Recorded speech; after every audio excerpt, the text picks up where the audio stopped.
It's late and dark and cold, and we're not going to talk about it. Hopefully I can make it through this video without it getting super dark on me.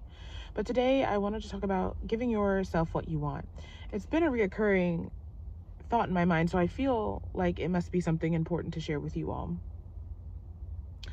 When you are in a position where life is not manifesting the way that you want and you kind of feel stuck, one of the things that I want you to remember is the choices that you have, and to understand that you are never forced into a decision. And often the fear that you feel forced by is an illusion, but even if it isn't, there you still have a choice in what you want to do. And I don't say this callously, I'm saying this in freedom to go, even though they are doing XYZ, I will do this. And the thing that gives you the fortification to pursue that is doing what you want to do, because as you do it, you will have the gratification of that, which will override the fear. Because what your body will begin saying is, yes, they are going to do X, Y, and Z, or I fear they're going to do X, Y, and Z, but at least I got to do what I want. And at the end of the day, that in and of itself feels worth it, because there's nothing worse than doing something you don't want to do in retaliation for a reality you don't want. Because now you're angry about two things. You're angry about the retaliation of the world around you, the thing that is pushing you, and then two, the response that you felt forced to make. And so when you can choose, am I going to respond at all? I'm not going to. There's like a pride that happens. It's an emotion that overrides the fear.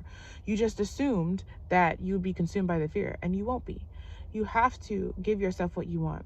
The other thing I want to talk about is helping the inner child. And I don't like using that just because I feel like it's overused, but in this context, I think it rings clear. Sometimes the healing is not doing something different. It's in giving yourself an emotion or experience that you couldn't experience. So it's not the specific situation, it's the feeling that you're needing from the situation.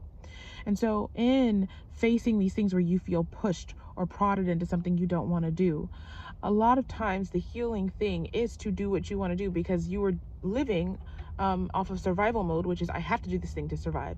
But when you get to choose, I don't care. It's not that you don't care if you survive, but I don't care what it takes. I'm tired of not having what I want, and I'm only accepting this. And so, because the problem is, right, it's the exhaustion from doing the things you don't want to do. It's the frustration from everything in your body saying, I don't want to do this. But when you give yourself the freedom to say, no more, and then just live and do what you want to do, you'd be surprised at the miracles that come your way, and that your body was actually trying to make sense of something, that it was telling you the right thing to do. It was telling you never had to worry about that in the first place. It was telling you if you did XYZ, which is what you wanted to do, that you would run into a different scenario, a different feeling, a different thing that you wanted for yourself. I hope this makes sense. Have a great day.